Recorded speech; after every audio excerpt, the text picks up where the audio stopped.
पश्चिमबंग मंत्रिमंडल बरखास्त कले राज्यपाल आर.एन. रवि। ममता बनर्जी इस्तीफा न देबा परे राज्यपाल टीएमसी सरकार को बरखास्त करिसेंती। काली बीजेपी विधायक दल बैठक बसिबो। बैठक में विधायक दल नेता चयन करा जिवो। बैठक में केंद्रीय पर्यवेक्षक भाव अमित शाह एवं सह पर्यवेक्षक भाव मोहन चरण माझी जोग देबे। 9 तारिख दिन नुआ सरकार शपथ नेब।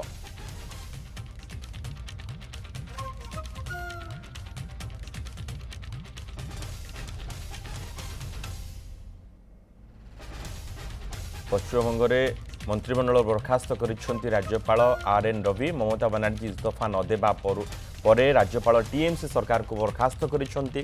काली बीजेपी विधायक दल बैठक बसिबो। बैठक में विधायक दल नेता चयन करा जिवो। बैठक में केंद्रीय पर्यवेक्षक भाव अमित शाह एवं सह पर्यवेक्षक भाव ओडिशार मुख्यमंत्री मोहन चरण माझी जोग देबे। 9 तारिख दिन नुआ सरकार शपथ नेब। टीएमसी सरकार को राज्यपाल बरखास्त करिसेंती।